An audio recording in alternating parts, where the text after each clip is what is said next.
খুবই আনন্দিত হয়। অন্যদিকে শেয়াল কুমিরের চাল আরামসে বুঝে ফেলে। তুমি কেন এদিকে এসেছো বন্ধু? এটা তোমার খাদ্য নয়। এই হাতিটাকে সিংহ মেরেছে, আর এটাকে পাহারা দেওয়ার জন্য আমাকে এখানে রেখেছে। আর সিংহ যদি এসে দেখে তুমি এটাকে খেয়ে ফেলেছো, তাহলে তোমাকে আর জ্যান্ত রাখবে না।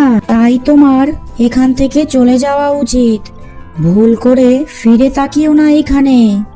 আগেও একটা কুমির সিংহের শিকারকে খেয়ে ফেলেছিল।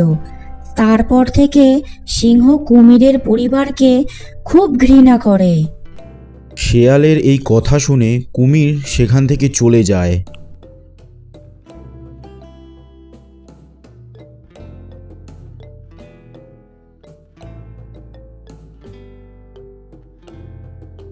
এবং শেয়াল সেই হাতিকে খাওয়ার জন্য আবারও চিন্তাভাবনা করতে থাকে। কিছুক্ষণ পর সে দেখতে পেল তার কাছে একটি চিতাবাঘ আসছে।